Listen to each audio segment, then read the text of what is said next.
성경 말씀은 마태복음에서 보시겠습니다. 마태복음 10장 34절에서 39절 말씀까지입니다.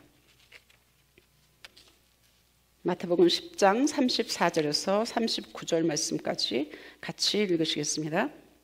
내가 세상에 화평을 주러 온 줄로 생각하지 말라. 화평이 아니요 검을 주러 왔노라. 내가 온 것은 사람이 그 아버지와 딸이 어머니와 며느리가 시어머니와 불화하게 하려 함이니 사람의 원수가 자기 집안 식구리라. 아버지나 어머니를 나보다 더 사랑하는 자는 내게 합당하지 아니하고 아들이나 딸을 나보다 더 사랑하는 자도 내게 합당하지 아니하며 또 자기 십자가를 지고 나를 따르지 않는 자도 내게 합당하지 아니하니라. 자기 목숨을 얻는 자는 잃을 것이요 나를 위하여 자기 목숨을 잃는 자는 얻으리라. 아멘. 하나님의 말씀입니다. 오늘 설교의 제목은 주님 말씀의 역설과 신비입니다. 주님 말씀의 역설과 신비. 여러분은 이럴 때 없으세요? 성경을 읽을 때 이거 바로 내 얘기인데, 성경에서 되어지는 상황과 환경과 이런저런 이야기들을 대하면서 이거 내 상황인데, 내 환경인데, 내 관계인데, 내게 있었던 일인데 어쩌면 그게 이렇게 성경에 있나? 이런 적 없으세요? 저는 자주 있거든요. 분명히 그런가 하면 내 생각으로는 노인데 기도하면서 예스라고, 그래서 내 뜻하고 상관없이 한번 해봤더니 되더라. 이런 경험 없으세요? 반대로 내 생각에는 분명히 맞는 것 같은데 상황 때문에 안 돼. 일이 잘 안 돼. 그래서 안 하려고 할 수 없이 포기했는데 지나고 보니까 내 생각대로 내 계획대로 밀고 나갔으면 어쩔 뻔했나. 그런 생각, 그런 경험 있으셨어요? 그래서 신기했던 적 없으세요? 성경 말씀도 우리 자신도 때로는 하나님도 자주 역설적이지만 결국에는 하나님 말씀이 맞구나, 성경 말씀이 맞구나, 그런 것들을 우리는 자주 경험합니다. 예수 믿는 사람이라면, 하나님의 자녀라면 당연히 이런 일들을 많이 경험해야만 합니다. 고린도후서 6장에 보시면 무명한 자 같으나 유명한 자요, 죽은 자 같으나 보라 우리가 살아있고, 징계를 받는 자 같으나 죽임을 당하지 아니하고, 근심하는 자 같으나 항상 기뻐하고, 가난한 자 같으나 많은 사람을 부요하게 하고, 아무것도 없는 자 같으나 모든 것을 가진 자로다. 이렇게 이야기합니다. 오늘 말씀에도 죽고자 하면 살고, 살고자 하면 죽는다. 잃고자 하면 얻고, 얻고자 하면 잃는다. 십자가는 분명히 인간이 받는 최고의 사형, 형벌, 저주였지만 우리 죄를 대신 지시고 십자가에 죽으신, 그리고 부활하신 예수님 덕분에 이제는 십자가는 은혜의 상징이고 구원의 상징이고 용서의 상징이고 영생의 상징이 되었습니다. 주님의 말씀이 때로는 모순 같습니다. 앞뒤가 안 맞는 것 같습니다. 귀에 걸면 귀고리, 코에 걸면 코고리, 사람들이 이야기하는 것처럼 그렇게 들리고 보일 때도 많이 있습니다. 예를 들면 창세기 1장 31절에 분명히 하나님이 사람을 창조하시고 나서 심히 좋았더라 말씀하셨는데, 바로 잠시 후에 창세기 6장에 보니까 사람 지으신 것을 후회하셨더라 기록되어 있습니다. 민수기 23장 19절에는 하나님은 후회가 없으시다고 했는데, 사무엘상 15장 35절에는 여호와께서는 사울로 이스라엘 왕 삼으신 것을 후회하셨더라 기록하고 있습니다. 하나님이 그분만 그러신 게 아니라 하나님을 섬기는 바울과 같은 성경 인물 많은 사람들도 진리의 역설과 신비를 체험했습니다. 예를 들면 감옥에서 바울은 어떻게 빌립보 교인들에게 기쁨이 주제인 그런 편지를 쓸 수 있었을까? 돌로 쳐 맞아서 죽은 스데반은 어떻게 죽는 순간에 하나님을 향하여서 무릎을 꿇고 크게 불러 이르되 주여 이 죄를 그들에게 돌리지 마옵소서 이렇게 기도할 수 있을까? 바울을 통해서 하나님은 고린도후서 6장 앞부분에서 분명히 마음을 넓히라고 말씀하셨는데 14절에 보니까 너희는 믿지 않는 자와 멍에를 함께 매지 말라.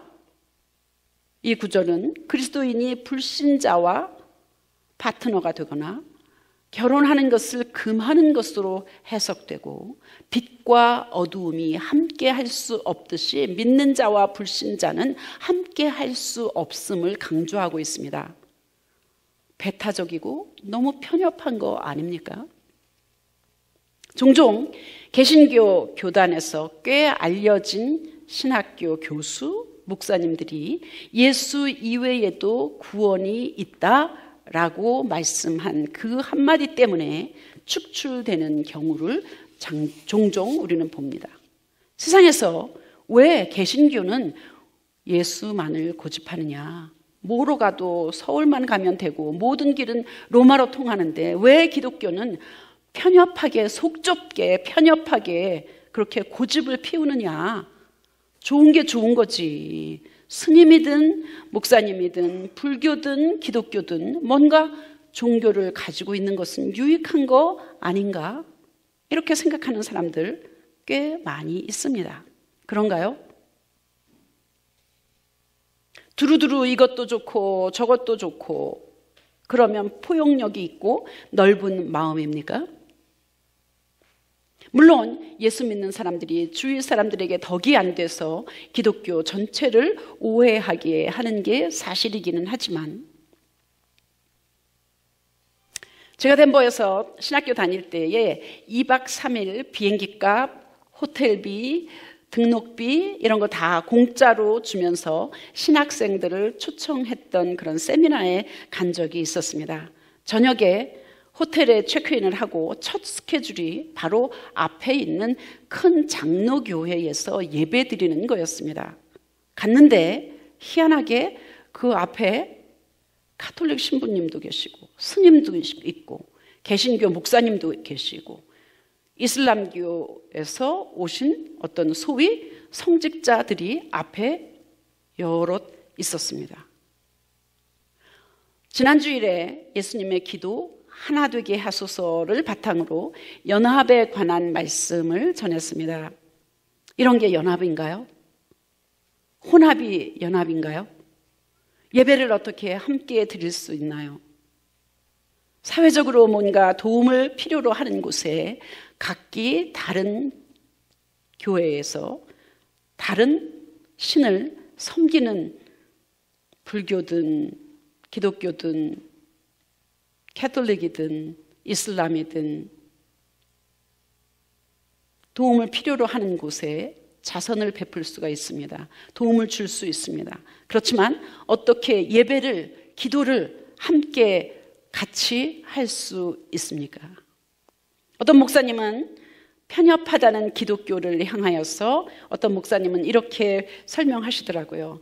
태양이 하나지 두 개냐? 나를 낳으신 어머니가 한 분이지 여러 사람이냐? 어느 남편이 밤에 한 집에 가서 자지 이곳 저곳에 가서 자느냐?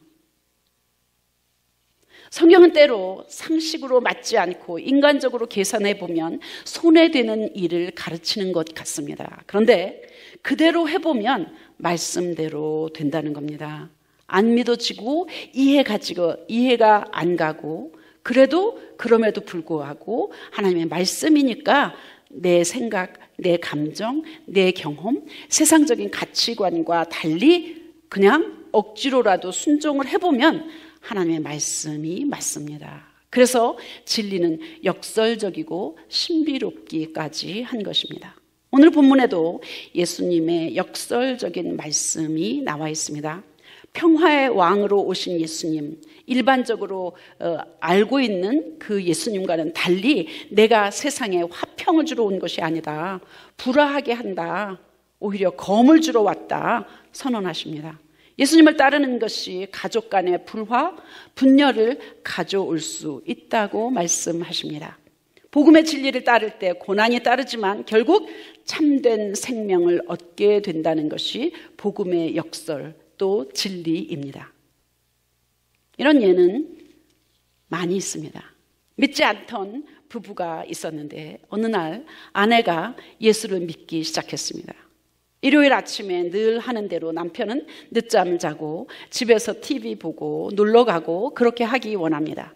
그런데 아내는 일요일, 아니 주일날 교회에 가기 원합니다. 싸우게 됩니다. 하나 되기 원하는데 더 이상 하나 될 수가 없습니다. 그저 취미의 문제, 주일 썬데이를 어떻게 보내느냐, 시간의 문제가 아닌 것입니다. 영적인 문제입니다. 영이 다를 때, 한 사람이 하나님의 영을 따르고 다른 한 사람이 세상 영을 따를 때 더 이상 하나 될 수가 없습니다. 더 이상 화평할 수 없습니다. 불화할 수밖에 없습니다. 연합이 안 됩니다. 하나가 될 수 없습니다. 고린도후서 6장 말씀처럼 의와 불법이 어찌 함께하며 빛과 어둠이 어찌 사귀며 그리스도와 벨리알이 어찌 조화되며 믿는 자와 믿지 않는 자가 어찌 상관하며 하나님의 성전과 우상이 어찌 일치가 되리요.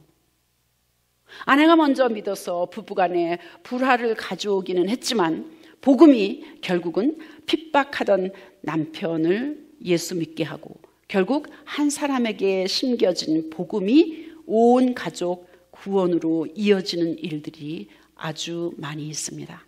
한 가정의 불화 정도가 아니라 140년 전인가요? 한국 땅에 들어온 선교사들, 한국 사람들이 죽였습니다. 배척했습니다. 핍박했습니다. 그런데 그 뒤에 한국 사람들이 예수를 믿고 여러분과 저까지 예수 믿게 되었습니다. 이제는 세계에서 선교사를 가장 많이 보내는 나라 중에 한 나라가 되어 있습니다. 그래서 복음은 역설이지만 신비하고 진리는 모순 같지만 영생으로 결론 짓는 하나님의 놀라운 은혜라는 사실입니다. 마태복음 10장 34절에서 39절 오늘의 본문은 복음 때문에 가족 간에 분열이 일어나고 불화가 있지만 자신을 부인하면서 십자가를 지는 것이 예수님의 진정한 제자가 되는 길이라고 강조합니다. 예수님은 평화를 주러 오신 것이 아니라 검을 주러 왔다. 화평을 주러 온 것이 아니라 불화를 가져오시기도 한다라는 말입니다. 의사의 수술 칼처럼 사람을 살려내는 일을 위해서 칼, 검은 꼭 필요한 도구입니다. 히브리서 4장 12절에 보니까 하나님의 말씀은 살았고 운동력이 있어 좌우에 날선 어떤 검보다도 예리하여 혼과 영과 및 관절과 골수를 찔러 쪼개기까지 하며 또 마음의 뜻과 생각을 감찰한다고 기록하고 있습니다. 예수 믿는 것이 그냥 이 땅에서 잘 먹고 잘 살고 그런 하나의 도구가 아닙니다. 예수 믿는 것이 그냥 취미 생활이 아닙니다. 여가 선용이 아닙니다. 교양 과목 같이 하나 더 하면 삶에 도움이 되는 그런 게 아닙니다. 사느냐 죽느냐 기로에서 내가 하나님을 선택할 것이냐 나의 안일한 삶을 선택할 것이냐 그냥 이 세상 편하게 살다가 지옥 갈 것이냐 예수 믿고 거듭나서 믿음을 끝까지 지키다가 천국 갈 것이냐 중요한 문제, 중요한 기로에 우리는 다 서 있었던 것입니다. 말씀을 대할 때 이건 상식적이지 않아. 내 경험에 맞지 않아. 내 자존심을 건드려 받아들이고 싶지 않아. 내 감정에 어긋나. 그래도 따르는 것이 순종입니다. 말씀이기 때문에, 진리이기 때문에, 복음이기 때문에, 주님 말씀이기 때문에, 하나님이 그렇게 원하시기 때문에 그것이 순종입니다. 암이 내 몸 안에 있는데 의사가 수술하라고 합니다. 수술하면 살고 안 하면 죽는 겁니다. 수술하자니 직장에 휴가 내야 되고 돈도 못 벌고 항암 치료 받기 위해서는 자주 병원에 가야 하고 부작용 때문에 메스 걷기도 하고 토하기도 하고 식욕도 없고 기운도 없고 이런 것 저런 것 다 생각을 하니까 내 마음이 허락지 않아. 내 감정에 도저히 받아들일 수가 없어. 그래서 안 할 수는 없지 않습니까? 본질은 몸이 사느냐 죽느냐 그 두 선택입니다. 비본질은 그의 수반되는 일들을 내가 하고 싶지 않은 것, 마음이 허락하지 않는 것, 그것이 비본질입니다. 십자가, 예수님이 우리를 위해서 지신 십자가는, 예수님은 하나님 그분과 같은 분입니다. 그죠? 근데 예수님이 여러분과 저를 위해서 지신 그 십자가는 하나님으로서, 신으로서, 인간을 초월한 신으로서 지신 게 아닙니다. 인간으로서 여러분과 저와 똑같이 손가락 하나만 다쳐서 피가 나와도 너무너무 아프고 그런 인간으로서 그 고통을 당하신 십자가의 은혜가 바로 예수님이 하신 일입니다. 그래서 그 사랑, 그 인내, 그 순종, 그 죽음, 그 희생, 그 부활 우리가 믿는 겁니다. 로마서 5장 7절 8절에 보니까 의인을 위하여 죽는 자가 쉽지 않고 선인을 위하여 용감히 죽는 자 혹 있거니와 우리가 아직 죄인 되었을 때에 그리스도께서 우리를 위하여 죽으심으로 하나님께서 우리에 대한 자기의 사랑을 확증하셨느니라 말씀하고 있습니다. 하나님의 말씀을 받아들일 때 진리에 대해 우리는 갈등합니다. 내 생각, 내 가치관, 내 감정과 위배될 때 선뜻 그 길을 따르기가 쉽지 않습니다. 그럼에도 순종하는 것, 그것이 나를 부인하고 주님을 따르는 믿음입니다. 죽고자 하면 살고 살고자 하면 죽으리라. 잃고자 하면 얻을 것이고 얻고자 하면 잃을 것이다. 분명 역설적입니다. 그러나 순종할 때에 그 뜻대로 따르기로 결단할 때 놀라운 일이 일어납니다. 신비입니다. 하나님의 은혜입니다. 복음입니다. 준 자와 받은 자밖에 모르는 믿음의 행위입니다. 십자가를 지는 게 물론 큰 일이지만 작은 것부터 시작할 수 있습니다. 내 감정 대신, 내 자존심 대신 주님을 선택하는 겁니다. 그것이 순종입니다. 믿음으로 승리하는 길입니다. 일상생활 속에서 교회 생활하는 중에 그렇게 결단하고 선택할 수 있으십니까? 주님은 여러분과 제게 지금 또 물어보십니다. 십자가를 질 수 있느냐고. 기도하겠습니다. 찬송 십자가를 질 수 있나 부르시겠습니다.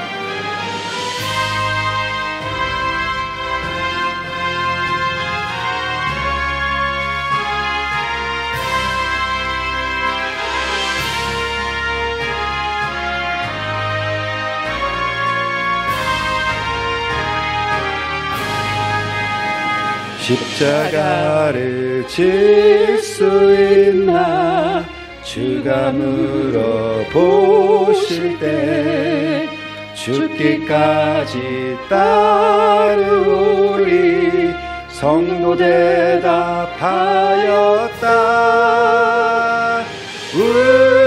우리의 심령 주의 것이니 주님의 형상 만드소서. 주인도 따라 살아갈 동안 사랑과 충성 늘 바치오리다. 너는 기억하고 있나 구원받은 강도를 그가 회개하였을 때 낙원 허락받았다. 우리의 심령 주의 것이니 주님의 형상 만드소서. 주 인도 따라 살아갈 동안 사랑과 충성을 바치오리라. 걱정 근심 어둠 그늘 너를 둘러 덮을 때 주께 내 영 맡기겠나. 최후 승리 믿으며 우리의 심령 주의 것이니 주님의 형상 만드소서.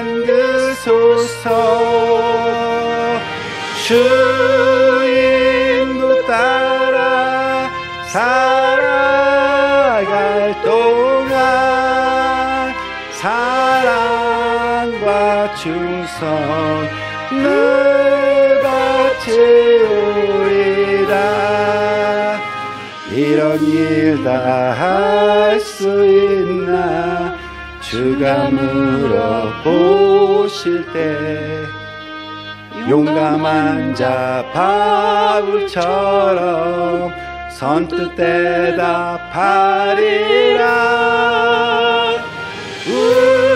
우리의 심령 주의 것이니 주님의 형상 만드소서. 주 인도 따라 살아갈 동안 사랑과 충성을 바치오리라.